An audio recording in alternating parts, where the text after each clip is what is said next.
And shout out Mike Garridner for that design. Shout out Mike Garridner for fucking existing, bro. If you don't know, you need to know. Is it weird to have me have a mic? Like that? Nah, I mean, do you think it would fit in like that somehow? This one actually is like a legitimate like a mic you would use on stage. So you actually have to hold it up to your face. Otherwise, but I also know you're way louder than I am. Yeah. All right. So I'll probably go back and forth because I think that can pick me up. I just don't know. So. We haven't come up with a good way to start this show yet. I just been going Yeah, I didn't realize you were doing that on purpose or not. I did it the first time and then I did it the second time. I mean, I just do that anyways while other people are doing shit to try to be funny. But yeah. Sips Coffee. Good morning, everybody, and welcome to the Jason and Nathan show. Oh, what do you think? So, Art Life was the name. Yeah, I saw that you ran with that. I mean, I'm down with that. It's pretty forward to the point. If that's what you feel like, what it is. Well, I took it from. I mentioned David Lynch last time. He has a thing called it The Art. I think he read it from another book. It's called The Art Life, and it's the whole book is just talking about how do you live the art life as opposed to working. I don't know, just sort of those people who take that to the next level of this is what I do, this is how I make a living, and so I think he got inspired by whatever old book that was from the 60s, and then I think the name of his the documentary about his life, which is he jumps around between projects. I think that's kind of his definition, but to me the definition is more literally art is every day as opposed to art is the weekend project.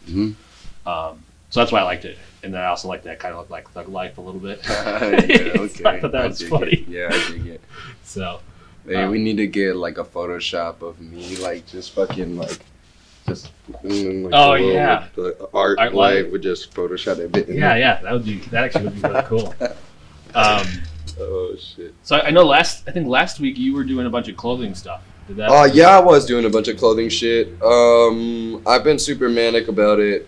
And honestly, it's been a bit discouraging. If this is the podcast, to be honest, then because it's really cool to make a full-time living or to dedicate all your time and energy into your creative pursuits, but it's not easy and it can be really discouraging, and you also can't always predict the future. So it's I have been working on these designs forever.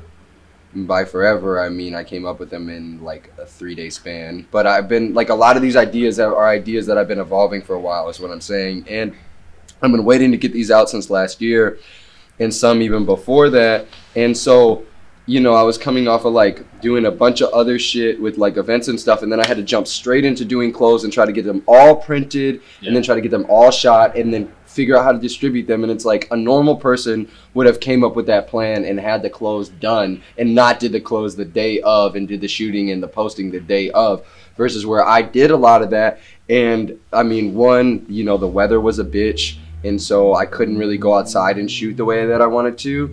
Two, I realized that I don't have an SD card reader on my fucking computer, and I don't have my other camera lens, so it's just little struggles, and so I either had to shoot on my phone, which is fine, because if you have anything above a 7+, I mean, you got a great camera, and pictures I shot last night were off my phone, and then, but also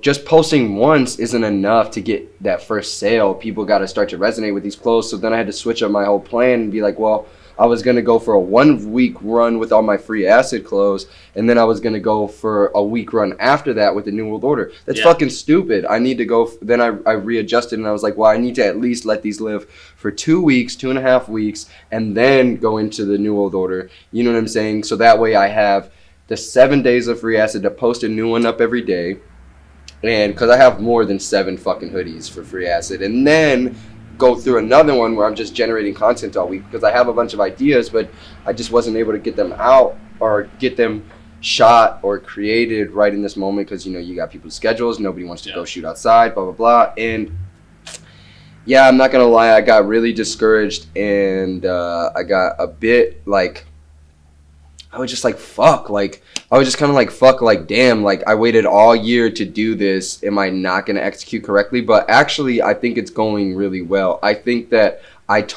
what I learned this go round was because last year when I shot for Free Acid, I did 32 on my mother, 32 photo shoots in a week and a half. And I planned them all out starting from that. Like, there was one day I was like, hey, I need to do photo shoots. And then from there, a week and a half later, I had shot 32. I had spent like all day like shooting them on my DSLR. And so I have a bunch of photo sets with a bunch of different people, like thousands of pictures. But then I realized last year that's so inefficient and I don't need to do that because I only posted 8. So it's like, then this year it was like, okay, but I did everything spur of the moment. And what I'm saying is what I taught myself was that it doesn't need to be always some grand production where you have all of this shit to choose from and all of these people and all of this different, like, you know, it doesn't need to be so crazy produced and edited and all the time, you know what I mean? Like, I taught myself that I can get it done in this span of time. Doesn't mean it's ideal, but I can, and it's doable, and there's no excuse in the future. So it's like, taking from what I learned last year with how much content I can produce in such a short span of time and taking it from this year about how much I can do just off the spur of the moment, it's like bringing those together. I think next year it'll be like unfuckwithable. And same even for going into the New World Order drop, because I love printing the clothes. I love coming up with all the designs. I love picking out the models. I love coming up with the photo shoots. I love, you know, figuring out how it's distributed and doing the whole creative direction. But that's a process too, you know. It's not like there was any class in college that taught me about that. So it's been a lot of learning, but I think people are receiving them well. So for next time, are you going to plan it out more, or do you want? Yes, I'm not gonna. Well, I've just been doing that all across the board in life too. I just trust myself to have the right ideas in the moment, which I do usually, but it's just, it can become a bit stressful and it could be a bit more efficient if I just lined things up. At least for other people's life. I can do things, you know what I'm saying? Like, you hit me up last night, I'm like, okay, I'm ready to do this in the morning. But other people might need 3 or 4 days to get their shit together or to, you know, clear their schedule or whatever. So rather than just, you know, doing everything last minute, at least have the plan. And then, you know, if we want to change it when we're there, if I'm like, hey, let's go in this different direction, at least they're already there. But just to be a bit more professional and efficient and respectful of other people's time, I'm gonna definitely plan it out. And same with, like, the website wasn't even up for 4 days. I didn't know. I swear I didn't even know. Yeah, those are the worst. And it's just like so I went and got that fixed. But because I know I'll go from like over planning to like under planning, and like now I'm kind of, it sounds like similar to you. The only thing I do that might be different is I will. I did an Instagram story on this, and people seem to like it. What I'll do is I'll do the time block where I'm like, all right, I gotta get this done by this time. And if I don't, then I have to I got basically 60 seconds to figure out, like, okay, can I just go to the next step? Do I stop doing this? Am I being too much of a perfectionist? You know, kind of like with yours with like taking 1,000 photos. Yeah. It's like, I probably fucking got one done. I only got, you know, and then so I can go on to the next thing. So it sounds like that's the only real difference right now is, like I said, I'd like to have it planned out. And then too, I can adjust for like this week I was supposed to have, client was supposed to meet me Monday, and I was supposed to get all the stuff done during the week, but they didn't meet. Like all of a sudden, like they just ghosted me. So I'm like, kind of like, all right, now I got tons of stuff to already do, but like, I actually been enjoying, because it's like I had all the stuff planned out, and like now I can like do whatever I want. It feels like I got free time, even though next week, if she gets a hold of me, you know, it might be a rough week next week, but kind of just going with that flow, because even no matter what, even the best plans are gonna like, something's gonna come up, 100%. Camera's gonna break, technology's gonna screw up, whatever. So no, 100%. And that's the thing too, is like I've been learning a lot about perfectionism this week, because, you know, not even just from the standpoint of like merchandise and putting out clothes, but I mean, with these interviews and shit, bro, I got like 25 of them that I filmed in the last year, you know what I mean? And probably, honestly, more than that, if I really go and look and sift through all that content, and like from the ones I shot at the library to the ones I shot here to the ones I just shot at shows. And it's like, I'm not putting them out because I'm insecure about the production quality. And as somebody that's such an advocate of just work with what you got, I'm being such a bitch about putting it out like it's gonna make people disband my brand, or people are gonna be like, boo, like, what the fuck is that? Like, you know what I mean? And just comparing yourself, like, that's why I made that thing that says don't compare yourself to other artists, because it's a lesson I learned that day. Like, I'm gonna share what I learned that day, and it's just like, I don't need to compare myself or not do it just because I don't have the equipment that they might have, or I don't understand post-production as well as other people. If I can get it done and get it out, the content's going to speak for itself, and people's attention spans are so short anyways, they might not even notice most of that shit. You know what I mean? It's like, I'm not filming a fucking movie. Just get it out, you know, and people like seeing growth too. People like seeing where it starts from. People are going to appreciate, you know what I'm saying, the shitty lighting that we had over there and the nice lighting that we have now. Maybe people won't. And you know what I mean? It's just get it out. If you got to get it out, you know what I mean? And don't just put out bullshit. Like, think about what you're doing, but at the same time, like, being a perfectionist is going to fuck you, because you're just going to be sitting on ideas for years, and you got to get your old ideas out so you can get the new ones to come in, or you can get the new ones out. And it's like, why am I just now putting out clothes that I was designing when I was 19? Yeah. You know what I mean? And, like, granted, for me, it's like a reassuring pat on the back that, like, because I always say, like, the test of a good idea is it's, unless it's, like, a moment in time, but just an idea in general, like, those characters, are they still going to be cool in 4 years? Is it still going to be just as monumental in 4 years? Is this idea still going to be good a couple years from now? So I'm grateful that the clothes still resonate with people now, you know, but it's like, 23-year-old Nathan's mind is a lot different than 19-year-old Nathan's mind, and so it's like, I want to get everything out now so then I can start to generate those new ideas and get those out. And same with this content and shit, just share it, because also too, I mean, Instagram's organic reach has fucking disappeared, like, you know, and it's a lot harder to build brand on social media platforms now based upon the fact that they make all their money off of advertisements, and, you know, you got to take advantage of shit while it's right there. So essentially, it's just like, this week I definitely learned, like, if you have an idea, this is not only the perfectionist concept, this is another concept, but if you have an idea, don't wait until you have everything to produce it, and also don't wait in general. If you can execute immediately, because sometimes it'll just and it might have been a great idea if you just executed and put it out right there. Yeah, no, I'm in the same shit. I'm gonna check this camera. Still recording? And you're leaning back. Yeah, it's funny you say that, because I actually, with these videos, I was doing the same thing where I'm like, all right, it's on my camera. Instead of just like moving it into a folder, what I'm going to try to do, at least for the next 2 months, is to really focus on like kind of going through all the stuff that's in my archive and literally be like, all right, this needs to go. What do I need to do to finish it, package it, do the, not to say like the minimum, but you know, like what's the minimum to get it like good enough to go out, as opposed to like. And then you can always refine later as well. You know what I mean? If you even give a fuck that much, you know? Like I have the potato video that's still sitting on my hard drive that has that video that we mentioned last week of you drinking at your when I was drinking whiskey in my coffee. And it has a clip in there. And I was staying at my grandparents' house. Yeah. And then rest in peace to my cousin Nathan. Yeah. And then it has like clips from the boxing jet. Like that was probably back in February of this year. So that's crazy. Just, I still have it. Yeah, it's crazy how things change. It's so crazy. Yeah, which is again the point of this podcast. Just to keep it in perspective. Yeah, and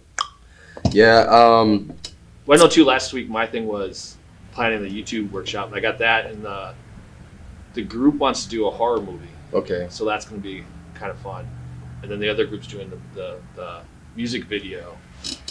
So I'm trying to do this year. It's always this, I think I talked about this last time, like being the engine. It's like, I really want to try to be like, I just show up and then hold their hands, as opposed to like me having to like plan and do all this. Cause basically, even for like the music video, we're doing something Friday, and I'll probably check in today and be like, make sure you guys have all the props, because I'm not like, that's all on you guys, as opposed to, and actually what I want to talk to you about, what I wanted this whole video to be on was like, you have a really, seems like the thing that I feel like I struggle with that you have a really good grasp on is creating a team. So I'm curious, and even you were having a meeting before this, I guess how much of that is consciously planned out? How much of it is just like people just come to you and say, hey, I'm interested in helping? How much is you like asking, like, say, hey, who wants to help? Okay, so you caught me at a weird time because even last night I told everybody, hey, don't bother showing up to the meeting. And because we have a weekly meeting every day with our whole every day. We have a weekly meeting every week with our whole team. And how many people? Vince, Peaches, Mark, Fred, Majay, Comstock. Fuck, who am I forgetting? Who am I fucking forgetting? Jeremy, and who else besides Jeremy? Goddammit, whoever it is, I love you. But roughly about 10 people. Okay. And there's people outside of that are interested and want to help too. You know what I'm saying? Shout out my boy Andres from Milwaukee asking about an internship and shit. And it's like, people do want to help and people do want to be there. But what I'm realizing is,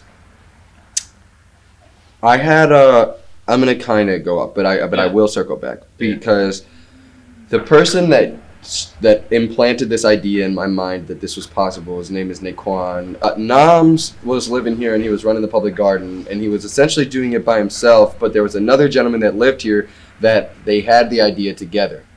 But Naquan was like actually just carrying all the weight on his shoulders, and that dynamic never seemed to pan out or work out. Yeah. When I came in from out of nowhere and then started living here, he was a bit hesitant to let me fully in because it was his idea. He's like, who the fuck are you? Yeah. You don't know the culture here. You know what I'm saying? You know, blah, blah, blah. He obviously over time understood that I do, like, even though I haven't lived here and wasn't around when it started, I do have, you know, a deep appreciation, and I am, you know, a visionary. I am trying to take it to the next level and connect the dots.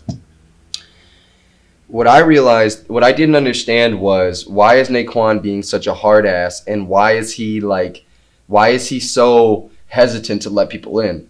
But it's because people killed her off. It's because nobody's as invested as you. It's because people are going to blow smoke up your ass all day about what they want to do. It's because people get excited off of your excitement. That whole concept, and they don't follow through, and they don't take the initiative, and they don't have their own fire in them. And it's like, well, what do? Do you tell them to go fuck themselves once you see that they're not as invested? Or do you try to light that fire, or do you just take what you can get? Mm-hmm. Because you can build subconscious resentment towards these people and subconscious resentment towards the whole community if you're not careful. Because, you know, I used to be like, why is he just, you know what I'm saying? And I hate to just put his business out there, but fuck it. I love to tell the truth. Like, every day when I was here, living here, I would just look at him and be like, why is he like pissed? Like, why is he not like... like, why is he acting like this is such a burden? This seems like such a blessing. But now that I'm in the driver's seat, it makes sense, because you just look around and you're like, well, I've done this for all of you. Who the fuck? Why don't any of you give a fuck? Why are you guys, you know, are you guys just going to the most hypest shit? Or do you guys want to help me build this up so we can have our own platform? Are you guys only around when it's fun? Are you guys only willing to do this too? And it just, you go through all those thoughts, and it can become so discouraging, because you never know. You just come back to the thought, like, damn, people don't give a fuck truly about, like, you know what I'm saying, about the hard work or the bitch work or the building of the foundation. But it's truly just not their job to. It is yours. If they had the idea, they would have been the ones doing it. Sometimes people grow into it. You can't idealize people. You can't idealize where people are. You have to really accept people where they're at in that moment. And then you can understand the potentiality of where they're going, but don't get lost in that fantasy land. Work with those people and direct them towards that. It's all about how you present yourself too, how you present where we're at, how you present the seriousness of, like, getting tasks done. You know, just because you have a team doesn't mean you even know what to fucking do with it. And that's something that I really had to learn. You know, it's one thing to be a leader. It's another thing to be a manager. It's another thing just to tell people what to fucking do. It's another thing to expect people to know what to do. And that's all shit that I've had to learn, and I'm still learning now. And it's just, you can't allow yourself to become resentful towards other people for doing what's in their best interest on a moment-to-moment basis, or not being so willing to sacrifice their day-to-day lives for what you're doing. You know what I mean? Mm-hmm. But it's all about communication. Like, and so to get back to kind of like, they're kind of like coming to, I don't know, this is how I see like my ideas coming, like one's right here, one's right here. But anyways, to like when people come to me and, you know, because I'm always talking, you know, whether it's at an event or whether it's online, people reaching out, or because I put myself out there and people see it every day. Mm-hmm. You gotta understand their outside perception. Who people think I am from Instagram might be complete fucking bullshit. Although I know that I'm not fabricating any parts of my life. You know what I mean? Right. These are shit that I naturally do every day. Yeah. But I'm not putting when I'm crying up on Instagram. I'm not putting when I'm yelling and screaming alone and throwing my dishes and shit in the house because I'm so frustrated.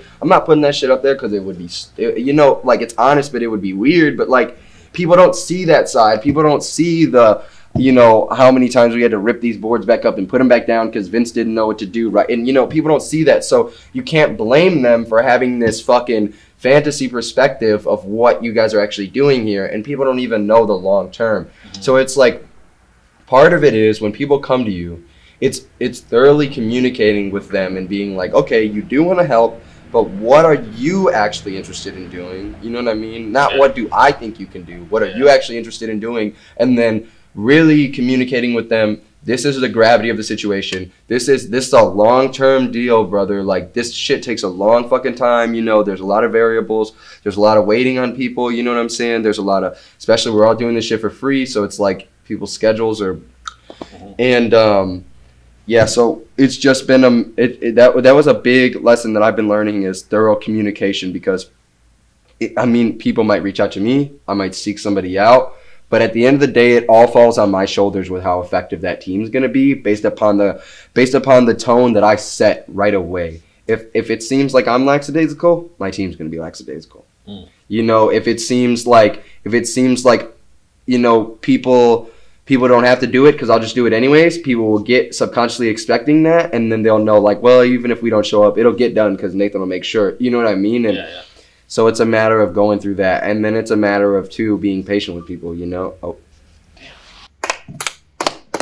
Woo! Give it up! Yeah, yeah. I think we're back. Woo! Shit, what was that? The last word I was saying was patience. You just got to be patient with people. You got to be patient with the process. Naquan was telling me, this is what I was starting this kind of off saying, is that like, you know. Many people are going to come and go. Many people are going to kilter off. Many people are going to, you know what I'm saying, think that this is what they want to do. And it might be, but maybe right now in this moment or whatever. You can't get romantic about that. You just can't. You have to know, is your heart strong enough that you're going to stick through this even if everybody left you? Do you still care about this or not? You know what I mean? And that's something that, you know, is good to confront because that's what's going to toughen you up for the long run, you know? We might have a great 4-year run, and then we might have a shit run for 2 years after that. And do I have the stomach to handle that, or am I just in it because, you know what I'm saying, I think it's going to be this floaty, save the world bullshit. So it's like, you know, Naquan told me the other day when he came by and showed me his new tape, just wait, it's going to be the one. But, like for real. But, no, when he came by on the way to take him to the train, he was telling me, like, bro, this is a 10-year project. Like, you have to understand what you're doing is, like, a 10-year project. Yeah. And, like, you know what I mean? Like, you can't, if you waste your time, you know what I'm saying, getting so upset about people, you know what I'm saying, shit like that, it's just going to fuck you up. Yeah. And so, yeah, but, I mean, I'm good at getting people together. But the part that I'm at now is, like, you know, directing the because, you know, I don't even know how to direct myself up until recently. Yeah. You know what I mean? And, if I can't even keep my own head straight, or, you know what I'm saying, if I don't even understand my own most efficient way to operate or whatever, how am I going to do that for other people? Mm-hmm. You know, and also, too, like, if I get personally offended by every time somebody doesn't show up, yeah, that's also a problem. You know what I mean? It's not necessarily personal, but I have to do a better job with creating that conversation, creating the seriousness. You know what I mean? It's hard to take it serious. You know what I'm saying? When I still look like I'm 17. You know what I mean? Like, I'm 23 years old, but like when you look at me, I feel like even when I look at me, I still see a young person, like a kid. Like, I don't look in the mirror and I'm like, this is a man. Like, you know what I'm saying? Like, I don't feel that way yet. And how can I expect other people to perceive me that way? So they're only going to take me as seriously as they can. And also, they might think that I'm super capable. and people might know that I have a history of like accomplishing shit, but I don't know that that's enough to carry them through every day on the hope that one day that this is going to be. So, you know, people, just because my confidence stays up here doesn't mean everybody else is going to. And that's something that you got to remind yourself about. And Steve Jobs also said some shit one time about how, like, there's got to be a person there that reminds everybody of the vision all the time. You know what I mean? Like, that's the whole job, is just to keep you on the course. It's important. Yeah. So, yeah, I don't know if that answers your fucking question, but that's just what's been on my mind about it lately. With your meetings, what does that look like? I mean, do you have a plan, or do you just kind of show up? Okay, so usually the way that it goes is everybody comes here, I fucking rattle off for about 10 minutes about, look, this is what I was doing last week. This is what, we really need to focus on. These are some of the events, blah, blah, blah, that are going to come next. If I have anything specifically to say, I'm going to, and then everybody goes around the room one by one, and they talk about what's on their mind or any ideas that they have or anything they need from anybody else. And we go around the whole room until everybody's finished, and then we kind of get into a little bit of an open discussion, and then we go from there. And yeah. So then do people self-delegate a lot of stuff, or does it tend to be you delegating, or is that kind of going with what you're saying? Yeah. I mean, yeah. So that's why I kind of try to employ like people like my friend Jeremy and my friend Dana. Dana is a more like personal entity. She deals more with like me directly and figuring out what I got going on and figuring out blah blah blah. And then Jeremy more worries about what does the team need to do overall. You know what I'm saying? And worrying about reminding people on a person-to-person basis, like, hey, you're supposed to get this done. You know what I mean? Yeah. So it's just a matter of then how do you keep them in mind? Yeah. No, it's cool you got someone to do that, but yeah, I guess you're right. How do you make sure if they're if they drop the There's just no immediate reward. Right. There's no immediate reward for anybody. They don't understand they don't understand the future payoff. You know what I mean? Yeah. And how can you blame them? You know what I mean? I was just dropped in my head as a baby, but like they don't. So it's like, but without them, the whole train can't survive, or the whole train won't keep going, kind of thing. Yeah. No, that's exactly that's perfect. But it is important because I'm not the most ideal person to tell everybody what to do and stay on everybody because I'm an asshole. So like I'm working on it, but like I don't like having to remind people. I don't like when people haven't finished something or whatever. I don't, and also being the top, like not top like I'm above anybody, but being like the one like on the top of the tower looking out, you know what I'm saying? Where are we going? It doesn't make sense for me to remind somebody that they're supposed to paint the floor white. You know what I'm saying? Because after a while, when you associate me with that, it's just, it would be a lot, how do I say it? It makes a lot more sense for somebody that's more pleasant to communicate with, like Jeremy, to remind you of those redundant things. Yeah. And then for somebody like me to come in and be like, and don't forget, this is where we're going, and this is important because blah, blah, blah. You know what I'm saying? Rather than go paint the floor, you fucking jackass. You know what I'm saying? Like, shit like that. Yeah. No, that's good, man. Those are... No, that's definitely interesting. And I think that's a struggle for me is I get like, I'm like, if you didn't do it, I'm just going to fucking do it. Yeah. And then I just like push them. Nah, you got to know yourself and you know what I'm saying? You got to hold people accountable too. Yeah. Awesome, man. Do you, what's your plans for this week then? Try not to fucking commit suicide? No, I am going to, I'm going to do my best to come up with a more efficient system of what to do once content is created. How do we edit it and get it out and produce it in the most, or distribute it in the most efficient way possible? What does that system look like? Yeah. How do we make sure that it is organized and consistent? I got to get these clothes all shot and posted still, and then start selling the fuck out of them, and then you got to get ready for the next drop. I got to plan out the next 2 events. I got to plan out, I want to have a pop-up. I want to have another musicians meetup, and my friend Casey Perp just dropped an album, Perpophobia.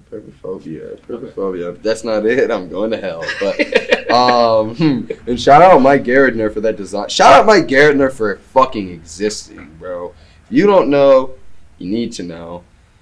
Because that is somebody that's a shining example of what we should all strive for. Just like raising the bar, like, you know what I'm saying? I'm not making no goddamn excuses. It's admirable. But anyways, yeah, so planning out that show with Casey Perp. I got some interviews to film on Thursday. I got an interview to film today.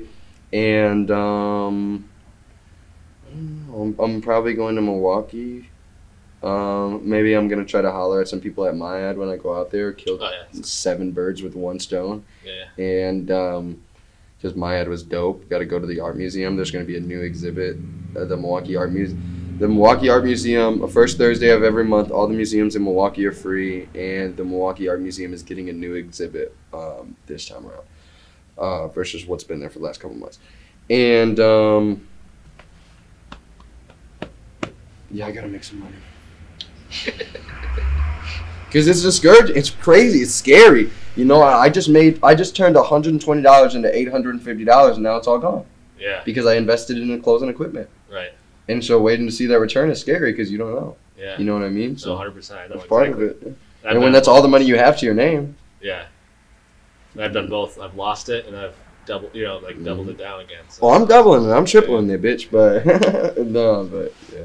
What about you? What you got going on? So I'm working on this new kids science show. So I've been thinking about it for like a year. So finally, I shot some videos. So I'm gonna and my goal is to sort of mix it with art. So like very art, like Pee-wee's Playhouse always comes to mind just because he was really good at like combining art with his show, and do some animation stuff in there. So I shot some early stuff. I want to, I guess, plan some of that out. I got the music video shoot. I got with the students and the horror movie thing coming up. And then again, like I said, I'm trying to like go through my archive of a hard drive and just be like, all right, what do I need to do to get this out and actually mostly on the internet as opposed to like sitting on my hard drive, like how do I finish this? So we should try to do something with Tim soon. We should try to do something at the Racing Creative Center. Yeah, we could. What do you have in mind? I don't even know. Something to do with video. I was thinking about doing a couple things with that because I was thinking about doing just a screening. That's why I was asking about your projector. Yeah.